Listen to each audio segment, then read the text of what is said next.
Come with me to a magical place where being labeled the pork queen is a compliment, where being nice is just a way of life, and where all leaders of the free world must pass through. Welcome to Iowa. Whether you're a current Iowan, an Iowa expat, or an Iowan at heart, this show is for you. This is the Iowa Podcast. Real Iowans, real talk, no drama. From the Brady Dental Care Studio, I'm Justin Brady, and one thing that a lot of Iowans are really curious about is social media use. X, formerly known as Twitter, has been in the news quite a bit. Google is in the news now. I was just reading the other day that Google is starting to really tighten YouTube in what they can show, what they can't show. And of course, there's Instagram's algorithm change. No one even knows what LinkedIn is. I don't even know if that's a network anymore. Just kidding.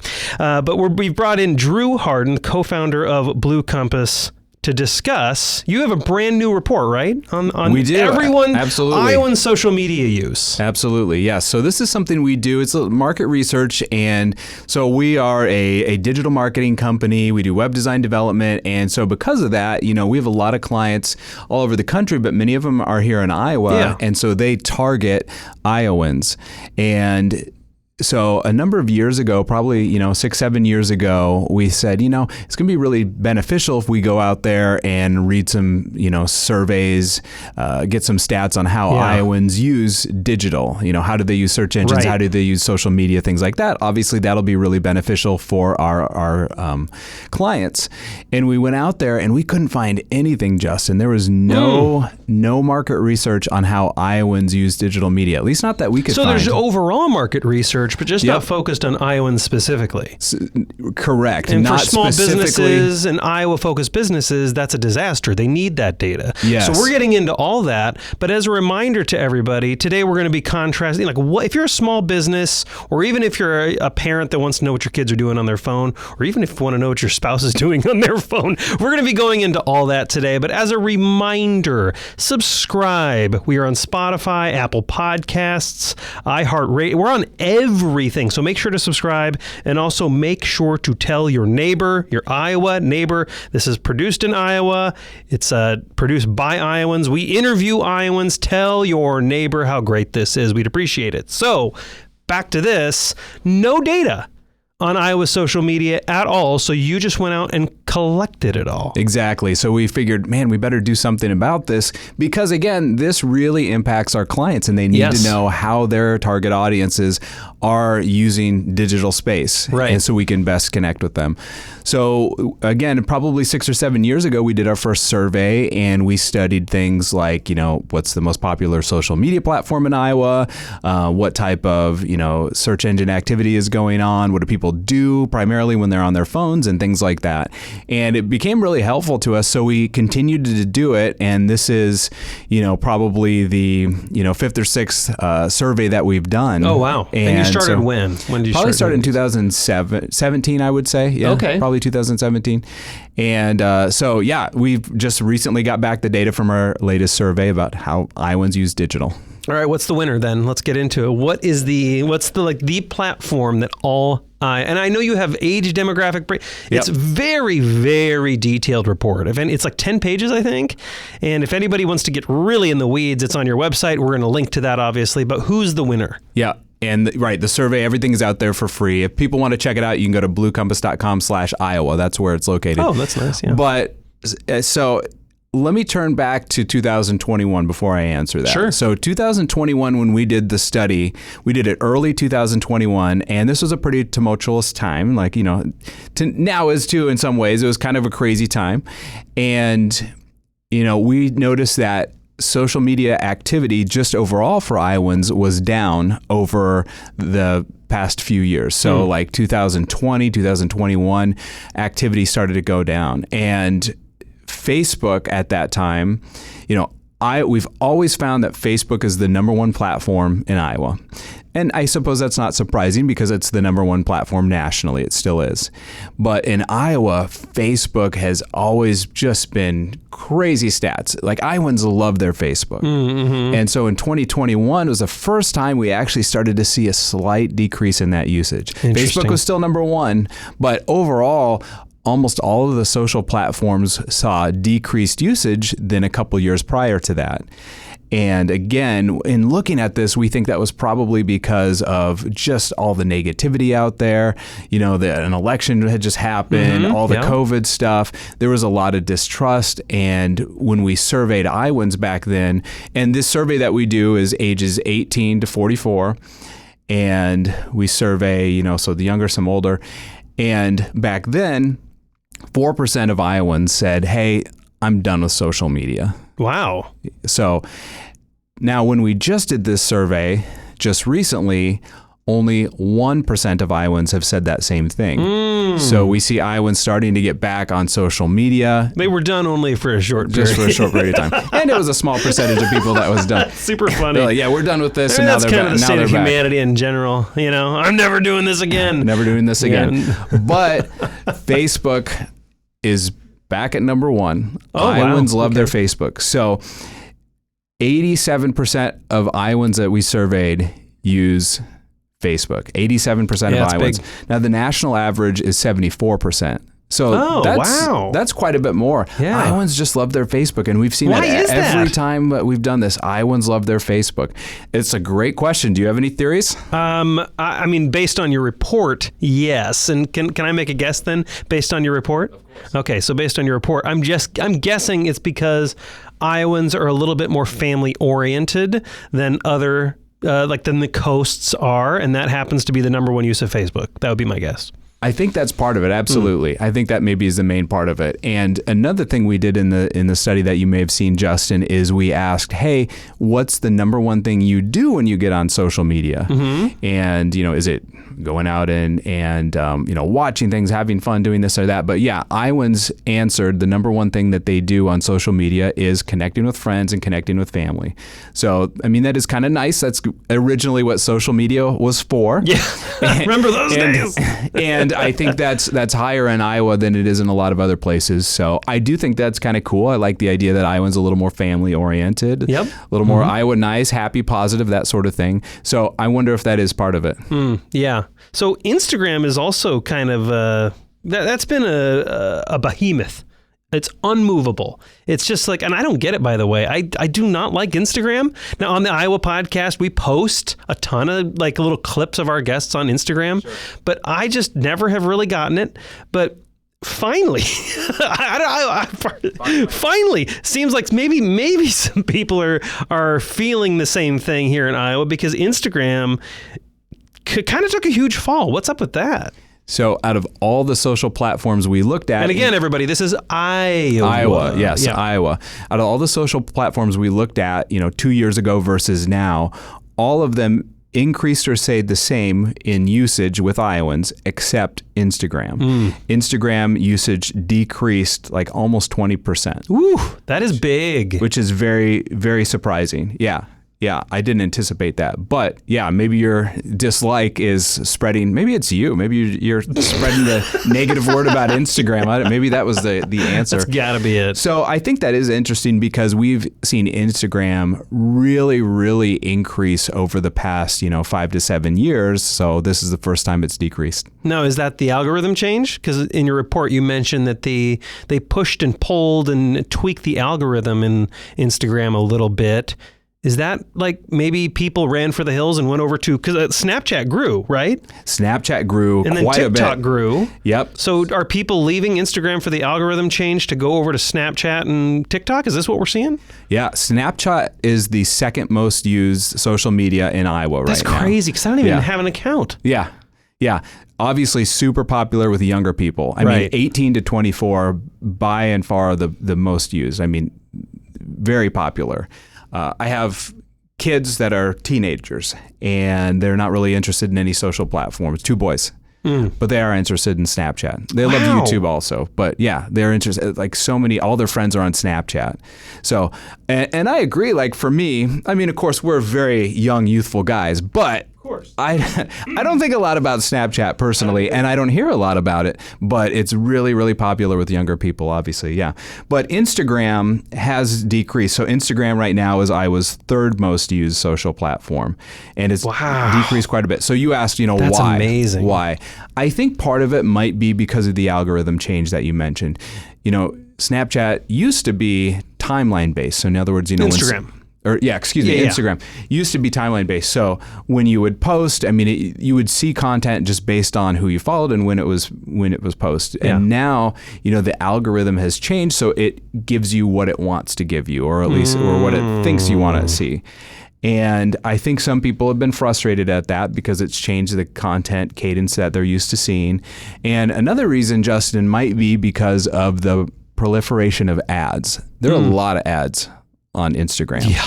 Sometimes they're perfectly targeted and they're actually helpful, but there's quite a bit, and that has increased a lot over the past few years too. So we wonder if it's some of those factors. Sure. That actually makes a lot of sense because I know that one of the things, at least on X, I don't know how much time we're going to spend on that, but X, formerly known as Twitter, it's like way long, a shorter name, but also now it's longer because we always have to say formerly known as. Right. But I know that one of the things they changed or slightly adjusted is the For You feed, and now there's the chronological feed. Like they made that way easier. Yes. And they did two things. Like they brought back chronological because that's what people wanted, but they also improved For You substantially. And so as soon as they changed it, I actually used chronological for maybe a few weeks. Now I use For You because their algorithm is so good and it's constantly serving me really good content that I want. Like it used to be just serving me just polarizing, terrible content all the time. I actually got off of Twitter for a long time. It's just a junk platform. And now it's just always positive. It's entrepreneurial stuff. It's encouraging stuff nonstop. I actually like it a lot better. LinkedIn. We got to talk about LinkedIn. Does anybody even use it anymore outside of like the cringy salespeople? Like, I'm sorry, but like, is it dead yet? I actually like LinkedIn quite a bit. And the reason I like it is don't encourage them, Drew. Don't encourage it. So LinkedIn is the 7th most popular social media of Iowans. So I don't know that it's flourishing. Are there even? So there are 7 total social media platforms, right? So I think a lot of people feel the same way as you. The reason I like it is I really like, positive thinking, entrepreneurial, motivational, things like that. Yeah, and to me, when I post that type of content on LinkedIn, it does pretty well. And so I really like that about it. It's also a place where, in my opinion, some of the more negative, like political stuff, you don't see as much of it just because it's a little more professional and people have their real names on there. But you're right. There's a lot of sales on there. I get so many messages that are sales, which is kind of annoying. And I almost never look through my feed. Maybe look at the first post that comes up. Yeah. But I almost never look through any social media feed. What? What do you do? I'm much more interested in posting than consuming. And I will occasionally. From a brand standpoint, sure. But, some of the you mentioned X, how it's getting better to you and you're enjoying some of that content. I think I've experienced some of that too. But so many of the platforms, regardless of who you follow, the algorithms will just serve you stuff that's negative or you're not interested in it. And I don't always find a lot of value in it. And so I try to focus a little more on posting personally. And that's just a personal preference. But I'm more of a LinkedIn fan than you are, I guess. Yeah. Now, I did see that in all the news, obviously, Twitter, X, very tumultuous, right? Lots of negative press, lots of changes. Everything has basically, for those that don't know, I don't know how you couldn't know at this point, but Elon Musk, the Tesla guy, SpaceX guy, bought Twitter, killed off the bird. Now it's called X. Same technology, just different name. So a lot of people have been predicting its demise and saying it's not going to make it. But from 2021 to now, it's only 1% difference, right? Yeah, it's essentially the same, at least here in Iowa. Yeah. Right. At least it's doing something different. Even if you don't like what they're doing, or even if it's frustrating to you, even if you have no interest in the platform, Twitter, which is now X, is doing something different. Yeah, no kidding. Than these other platforms. And it's really trying to expand. I mean, I think when we think of Twitter, we think of traditional, like 140 characters. We think of just a little bit of copy, just these small posts, but it's really becoming something different now. It's becoming a lot more video oriented, a lot more audio oriented. So it's really evolving and changing. And I think it's interesting. and it will be fascinating to see what happens. But it's moving away from the more traditional path that we see almost all the other social platforms doing. And so I like at least seeing something different. It'll be interesting to see what happens. What I appreciate about it is it's very, very simple. And that's the one thing I feared with Musk talking about all these changes he was going to make. I'm like, that's the one thing that frustrated me a little bit with Facebook, is it just got very complicated. There's all these apps and weird things going on.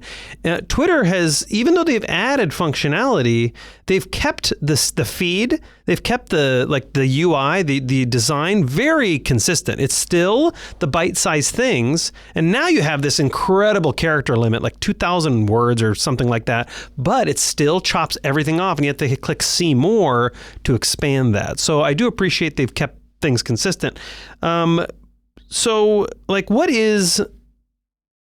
you mentioned distrust earlier, and I want to go back to that because there, like you said, during the pandemic, politics, there's been this big fluctuation in trust. And something very interesting stuck out to me in your report, because I think the idea is, especially for small businesses, I'm going to talk to you, small business owners. I think there's this idea that as a small business, I cannot compete with the national people with the billion-dollar budgets.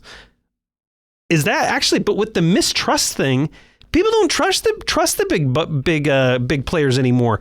Now they trust the local people. Is this a huge opportunity for local businesses on social media?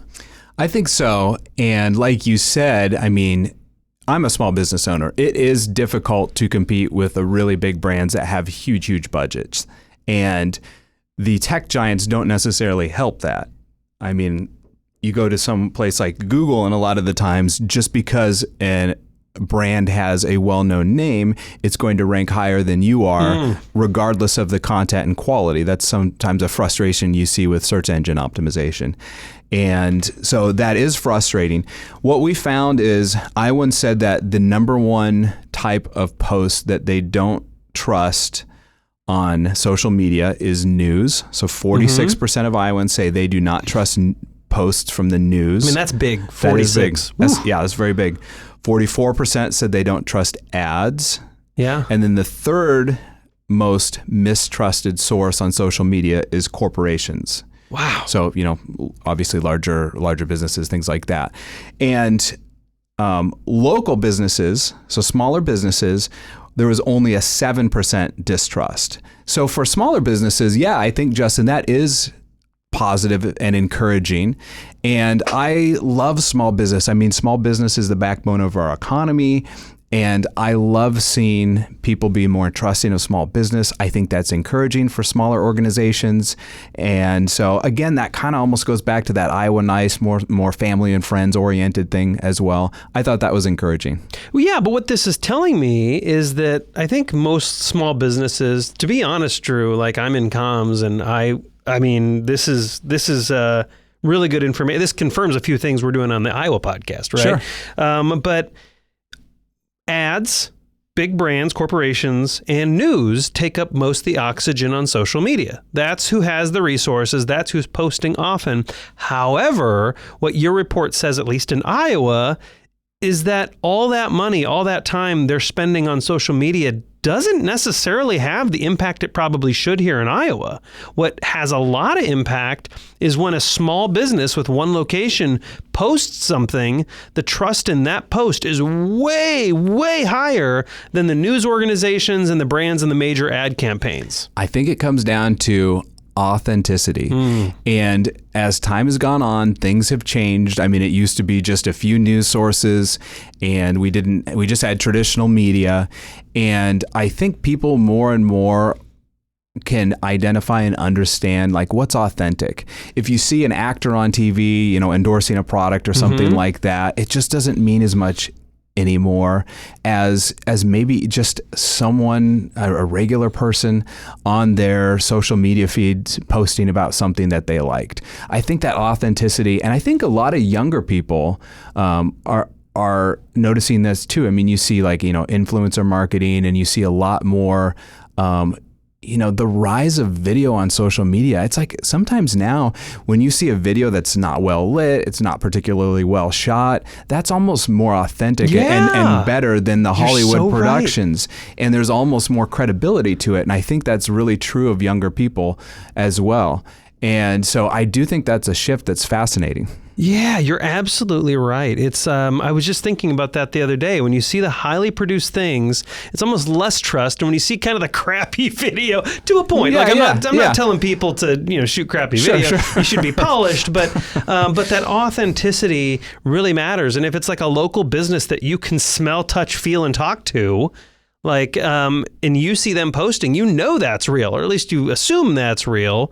I imagine with like AI tools, GPT-4, it's able to create like fake videos. It's able to create a very realistic looking video. None of it's real. Like photos, it's able to write. I imagine as more of that stuff makes its way onto the web, the more important it will be for local businesses to keep posting stuff on social media. Yes? You think back to, Hollywood blockbuster movies in the 70s and the 80s and the 90s. And when we saw those, we were like, oh my gosh, that was so amazing. Did you see the Independence Day, something like that? And now you watch it and you're like, oh, that's kind of cheesy because I can tell that was fake, right? But back then we really couldn't tell. Will the same thing happen with all the AI videos and photos and things like that in 10 years and 20 years and 30 years? And will it be more evident that it's fake then? Right. Probably so. And I think, you're right. It's like, if it's super easy for us to make a AI photo or video or something like that, and how much more valuable and authentic is it if you can actually just make a real video? Yeah. And that's one of the things, Justin, we see with all the websites that we create and we monitor, and we get more quality traffic to come to our clients' websites. And as we do that, we run a lot of tests on just like the images that are there. And we run many A/B tests, both on social media and on websites, that time and time again show people give more clicks to, they spend more time with photos that are real, not stock photos. Because we all know when we see a stock photo, it's not real, it's not authentic. And so we tell our clients, if you have to use stock photos, fine. But if you can get real authentic photos, even if they look old and you shot them on your old iPhone 8, even if they're not quite perfect, we almost always see a better reaction, a better engagement from website visitors when it's a real photo instead of that fake family photo that everyone knows isn't real. Real trumps fake. Yes. But there is obviously, there's probably like a sliding scale. Like obviously if the photo's super crappy, it doesn't work for you. But in general, if you're going to pick real or fake, pick real. Some cell phones these days actually have pretty good cameras. So pick real over fake. Yeah. So you mentioned earlier Google. And I think I know a lot of small businesses for sure, because I'm in comms, you're in marketing. There's, you're in the digital marketing space.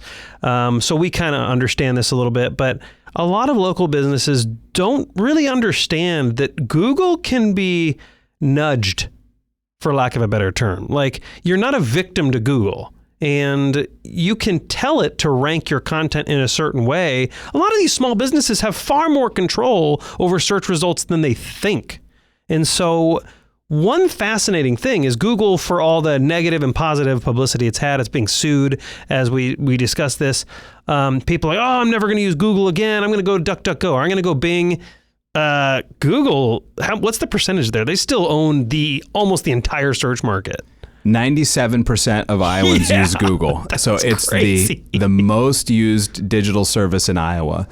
And far and above Bing or DuckDuckGo or anything like that. So, for better or worse. So if you want to reach Iowans, one of the best ways is Google. And I think ultimately the best way is a really high quality, well-written, valuable web page that speaks to your target audience. And that's what search engine optimization is all about. It's really about, it's not a bunch of, tricks and code and things like that to get Google to do what you want, but it's creating real value for your target audience.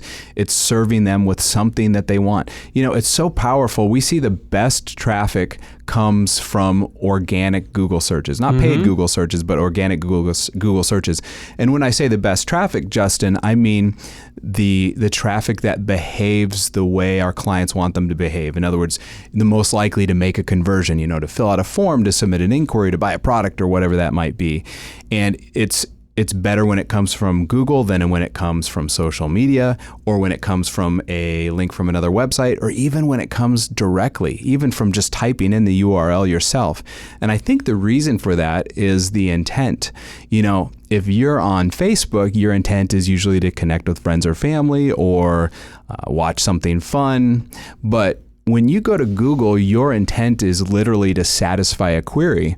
So if your website can be the answer to someone's query, that's incredibly powerful. And they're much more likely to engage with your brand, to spend time on your website.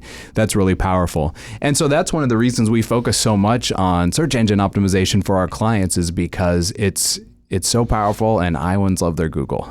Search engine optimization, as you know better than me, obviously, is part like good code, good reputable website, how old the URL is there, the way you tag things, the way you write. But the biggest part, as you're saying, I think that scares a lot of people, right? I don't know if I can do all this, crazy stuff. But I don't know if it's 95% or less, or somewhere in there. But the biggest part is just, like you said, consistently writing incredible resources and educational pieces that appeal to your ideal customer. That is the bulk of it, right? Yeah, absolutely. And like you mentioned, the code matters, the load time matters, the user experience matters. I mean, if you have an old website that was built in, 2005, that's not going to be a great experience. Correct, you need to have a solid foundation. But yes, it ultimately comes down to the content, because Google's number one purpose is to provide valuable content that serves its audience. Yeah. Google doesn't want someone to have a frustrating experience and go elsewhere. And so if you can be the answer to someone's query, and what's interesting is Google watches what people do on your website, especially if you have Google Analytics installed. And so one of the best signals you can send to Google is people coming to your website and spending time. Dwell time, yeah. Going just to hanging different out pages, there. just hanging out there. And a lot of the times, Justin, we will have, we'll look at websites that have like 100 words on a page. That's not enough. When we create web pages for our clients, we always have, not every page, but most every page on the site, at least 600 words and more like 1,000 words. Yeah. And the reason is, if you have and these are for pages you want to rank. Yes, of course. Right? You probably shouldn't The have contact us page tons of words on the home page or something. I mean, maybe not necessarily, no. But if you have a web page for one of your services, and your competitor has a web page for a service, and they have 100 words and you have 1,000 words, which of those pages has more potential to add value to your audience? It's the one with 1,000 words. Now, it has to be well written. It has to be put in there. Smaller paragraphs are better. Bullet points, images throughout. If you're stealing other people's copy and don't do that. It'll screw with you. No It's duplicate bad. content. Write it originally. Write it really well. No grammar issues or anything like that. But that is incredibly, incredibly powerful. It used to be where the machine, like people who use the machines, and they would just copy, I think isn't that called Skyscraper or something like that? Or they would just copy other people's content and rewrite it and try to make it better. It used to be those tacky strategies were the ones who actually won.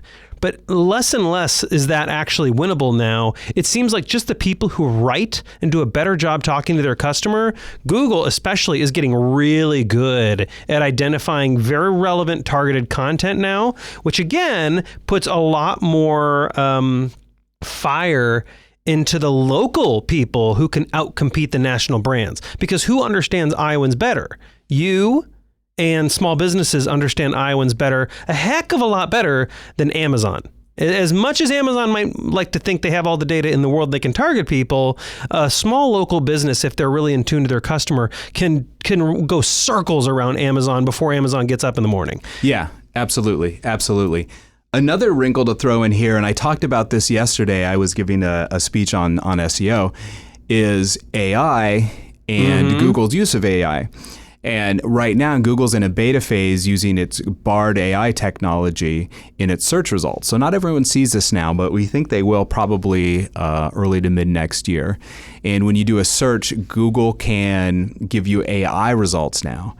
And it's really interesting how it's doing it. It's going out not just to one website, but to multiple websites, finding different bits of copy, compiling it. And so it's presenting more information on the search page. And so in one way, that's good. That's handy because it's shortening the searcher's journey. That's really nice. But on the other hand, for people like me and marketers, we're like, I want people to go to my website. Yeah. Exactly. So there's a bit of a frustration. And Google's done this, for a while with its rich snippets area up at the top where it'll answer a question, but it's doing it more and more. And the dirty little secret is, Justin, Google is not particularly interested in sending anyone to your website. Correct. Yep. Google wants to satisfy its shareholders. Google wants to be more profitable every quarter. And so how can it do that? And a lot of times that's not sending people to your website because it takes them off of Google's platform. Yep. And so one of the things we're working with our clients to consider is, let's think about Google not just as a place to send people to your website where they can find you, but let's think of Google as a place where you can post your information, hopefully intrigue your target audience, get a little brand awareness, and hook them so they'll come back to your website for more. And your report also made this interesting point, and we're a little over time, so I'll just speed this up, but your report also notated that people are not necessarily buying on social media. They're certainly buying, right? You have metrics that shows a lot of them buy through Facebook is the number one thing if you're selling a product. You have those metrics. But what was interesting in your report is that they're using social media to inspire them to make buying decisions, and then they are leaving their house or going on another channel to buy those things. So local retailers here in Iowa, brick and mortar stores, if they are posting on social media and they are very connected to their customer, they can actually benefit without paying for ads. They can actually benefit from all this social media by carrying products people are interested in and being really in tune to their local market. Of course, it depends on the industry and the business and the product, but social media generally isn't a great place to sell things directly. It is a lot better place to engage people and to create awareness. Drew Harden, co-founder of Blue Compass. Do I call you co-founder or owner or just both? What do you prefer? Whatever you want. Co-founder, owner, Big Cheese, Blue Compass. Thank you so much for coming in here. How can people who are listening to this, they're like, my gosh, we need some more help than I thought. How do they find you? How do they find this report? You gave it earlier, but go ahead and give it again. Yeah. So if you want to check out the report, it's at bluecompass.com/Iowa. And if you want to check us out, bluecompass.com. You can reach out to us there. If you want to get a hold of me, you can find me on bluecompass.com, or you can go to drewharden.com. HARDEN, and I'm on pretty much every social media as well, especially LinkedIn, unlike you. I'm on LinkedIn. I'm there. I'm just kind of wondering if it's going to die soon. I don't know. We'll see what happens. I've been getting some weird DMs too, and I'm just like, oh my gosh, what is going on? Drew Harden, co-founder of Blue Compass, thank you so much for coming on the Iowa podcast. Appreciate it, Justin. Thank you. And to my fellow Iowans, Iowa expats, and Iowans at heart, thanks for listening and subscribing to the Iowa podcast.